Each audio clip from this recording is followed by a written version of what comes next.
Welcome back नाजरीन। हम बात कर रहे हैं 27वीं आईनी तरमीम के हवाले से। अभी हमारे साथ टेलीफोन लाइन पर मौजूद है सीनियर सहाफ़ी हैं और डायरेक्टर न्यूज़ पाक अलर्ट जो हैं अली आबिद हुसैन। अस्सलाम वालेकुम।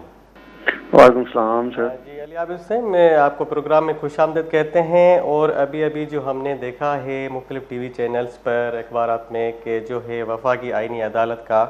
क़याम और चीफ ऑफ डिफेंस फोर्सेस का जो आर्मी चीफ को ओहदा देने के हवाले से बातें हो रही है। 27वीं आईनी तरमीम का जो बिल है काबीना के बाद सीनेट में पेश किया गया। अब आप क्या कहेंगे इसके हवाले से, बिल के बारे में?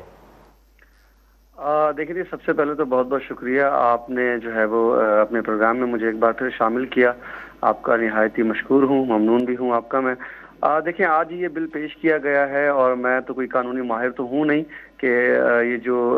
कॉन्स्टिट्यूशनल कोर्ट्स का क़याम है उसके हवाले से, लेकिन जो इन्फॉर्मेशन हम तक है, जो जो मालूमात हैं वो पहुंची हैं हम तक ज़रा से, वो ज़रूर आपको हम बताना चाहेंगे। देखिए, इस पे तो बातें हो रही थी। सबसे पहले अगर मुझे इजाज़त दें तो मैं थोड़ा सा इसको आपको थोड़ा बैक पे ले जाना चाहूँगा। वो ये कि पहले तो इस पे बातें जो हो रही थी वो इस तरमीम के हवाले से वो बंद कमरों में हो रही थी। उसके बाद फिर जो है वो एक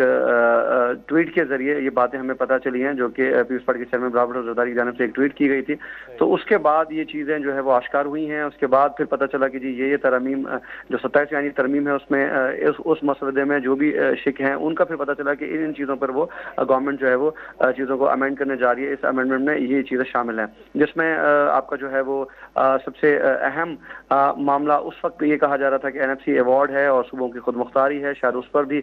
हमला होगा, जिनके बात उस पर भी की गई थी। उसके बाद फिर एजुकेशन था, उसके बाद फिर जो है वो बात की गई पॉपुलेशन पर, और इंतहाई अहम जो आर्टिकल 243 था उसमें भी। तो फिर उसके बाद जो है वो पीपल्स पार्टी, यकीनी तौर पे ये कहा जा रहा था कि शायद वो भी साथ देंगे। तो फिर उनकी तरफ से सीसी का इजलास बुलाया गया। इजलास के बाद फिर फैसला हुआ कि जी हम जो है वो इंडिया और पाकिस्तान की जंग के बाद से जो है वो कारनामा था फील्ड मार्शल का, हमारी फ़ौज का, तो मुसल्लह अफवाज और दिफा से रिलेटेड जो इस्लाहात थी उस पर जो है वो पीपल्स पार्टी ने हिमायत का भी ऐलान किया। और उस पर बाकी जो भी शिकें थी उन पर उनका जो है वो डेडलॉक था, उन्होंने जो है वो उसको मुस्तरद किया। फिर उसके बाद उन्होंने एक फिर जो है वो इजलास बुलाया। इजलास के बाद उन्होंने फिर वो कॉन्स्टिट्यूशनल जो कोर्ट्स हैं उस पर और फिर जजों का जो तबादला है उस पर भी उन्होंने हामी भरी है। तो आज ही ये मजे की बात यह है कि जिस दिन यानी कि गुज़िश्ता रोज भी कैबिनेट का इजलास होना था, लेकिन चूंकि पीपल्स पार्टी ने खुलकर जो है वो हिमायत नहीं की थी तो फिर इजलास जो है वो पोस्टपोन हो गया था। लेकिन अब आज फिर, और मजे की बात यह है कि वज़ीर आज़म जो है वो मुल्क में मौजूद नहीं है, लेकिन वीडियो लिंक के जरिए वो शरीक हुए और उन्होंने जो है वो कैबिनेट ने मंजूरी दी, पेश किया गया। तो आज ही जो है वो उसको सेनेट में पेश किया गया है और मसौदा मंजराम पर आ गया है, जिसमें जो है वो फील्ड मार्शल जो है उनका ओहदा ताहयात करार दिया गया। बाकी जजेस के हवाले से अभी हतमी तौर पर चीज़ें सामने नहीं आ सकी हैं। तो यही कहा जा रहा था कि शायद हो सकता है कि 18th अमेंडमेंट में जो चीज़ें थी उनको रोल बैक किया जाएगा या उसके हवाले से, लेकिन अभी तक उसके हवाले से कोई चीज़ें देखने को नहीं मिली हैं। आया ये भी कहा गया है कि जजेस का जो ट्रांसफ़र है उसके हवाले से भी अभी तहफ़्फ़ुज़ात हैं। और अपोजिशन ने भी आज असेंबली में, जब मैं आपसे बात कर रहा था तो उनके भी जो रहनुमा है वो भी, उनका भी खिताब का सिलसिला जारी था। वो तो अपोज कर रहे हैं, वो शायद शिरकत ना करेंगे, लेकिन अगर वो शिरकत ना भी करते तो हुकूमत इस बिल को पास कराने में कामयाब हो जाएगी। अच्छा जी, शहबाज शरीफ साहब का कहना है कि आसिफ जरदारी ने इस बिल के हवाले से हमारा साथ दिया, और बिलावल भुट्टो की ट्वीट हमारे सामने थी कुछ दिन पहले, तो सोशल मीडिया पे के तूफान बरपा हो गया कि 18वीं तरमीम को रोल बैक करेंगे, बाईपास करेंगे।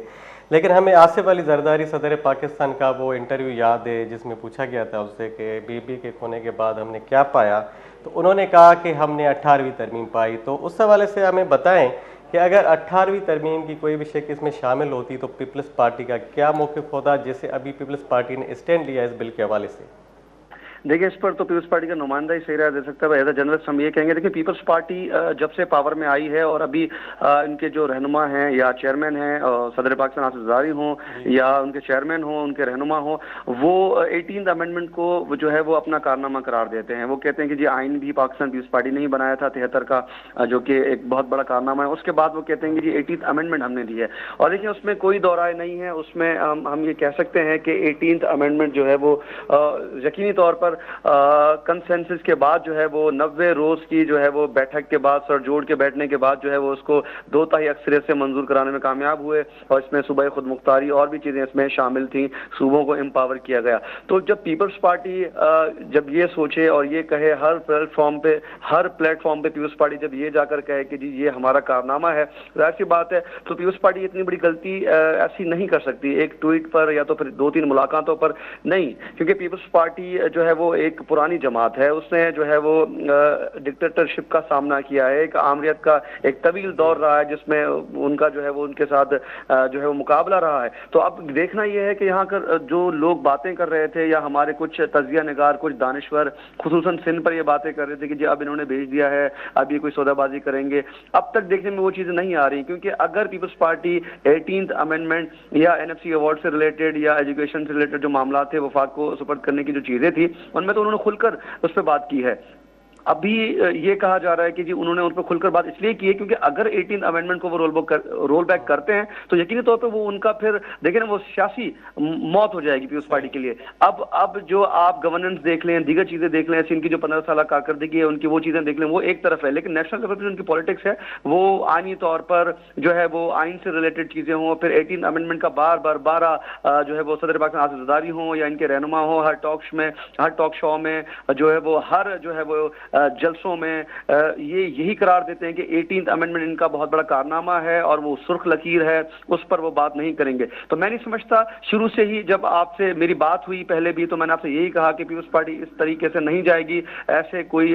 जल्दबाजी में वो चीजों को जो है वो नहीं लेंगे, क्योंकि 18th अमेंडमेंट बड़ी मुश्किल से इन्होंने जो है वो कंसेंसस के बाद जो जी आपको हम बताते चलें कि आपसे पहले हमारी बात हुई थी नसीर मेमन साहब और इनाम भट्टी साहब से, तो उनका ये कहना था कि ये जो शोशा छोड़ा गया खुद मुख्तियारी का, सूबाई खुद मुख्तियारी का,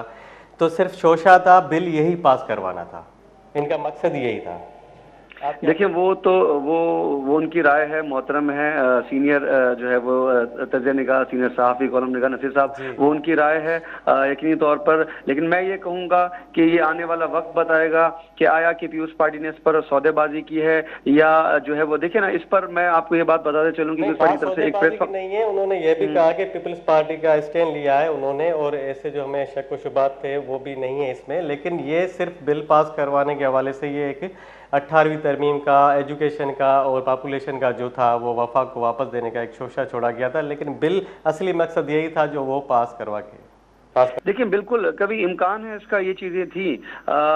ये आप बिल्कुल सही कह रहे हैं कि दो तरफ एक ऑप्शन दिए गए, या तो फिर आप उस तरफ जाएं या तो फिर इस तरफ जाएं, मैं दबे लफ्जों में चीजें कह रहा हूं, तो फिर यकीनी तौर पर उन्होंने ये रास्ता इख्तियार किया जिस पर ये एग्री हुए हैं, और हो सकता है ये भी मुमकिन है। लेकिन आप जो है देखना ये है कि ये कब जो है बिल पास होता है और इस पर मजीद क्या क्या चीजें होती हैं। अब इस बिल ने जो है वो इसको जो है वो कमेटीज के सुपुर्द कर दिया गया है, उसके बाद जब दोनों ऐवानों से इसको पास कराया जाएगा, अब मजीद इसमें चीजें दिन ब दिन चीजें सामने आती जाएंगी। तो अब देखते हैं, क्योंकि जल्दी भी है गवर्नमेंट को पास करवाने की, ये आप भी समझ सकते हैं, ये मैं भी समझ सकता हूं, लेकिन पीपल्स पार्टी ने यहाँ पर अपनी साख थोड़ी सी बहाल करने की भी पूरी कोशिश की है वो, क्योंकि इस पर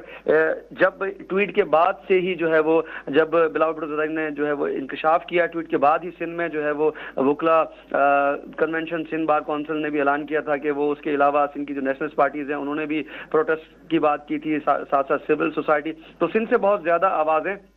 उठ रही थी और यकीनी तौर पे वो उनकी दिफा में भी थे। तो इसलिए ये कहा जा सकता है कि पीपल्स पार्टी ने यहाँ पर थोड़ी सी अपनी साख बेहतर करने की पूरी कोशिश की है। और अभी जो आप बात कर रहे थे कि हो सकता है कि मकसद जो है वो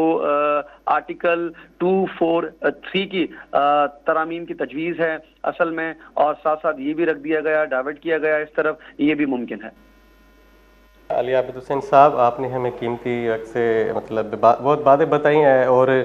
आपका बहुत शुक्रिया कि 27वीं जो आइनी तरमीम के हवाले से आपने बात की और 18वीं आइनी तरमीम में क्या था, और वो जो सूबों के हवाले से बात की गई, सूबाई खुद मुख्तियारी के हवाले से कि रोल बैक करने की तैयारियां हो रही है, लेकिन वो ऐसा कुछ भी नहीं हुआ, जो खदशात थे वो ख़त्म हो गए। नाज़रीन, यहाँ पे हमारे प्रोग्राम का वक्त ख़त्म होता है, तब तक अपने मेज़बान आसिफ थेबो को इजाज़त दीजिए। अल्लाह हाफ़िज़।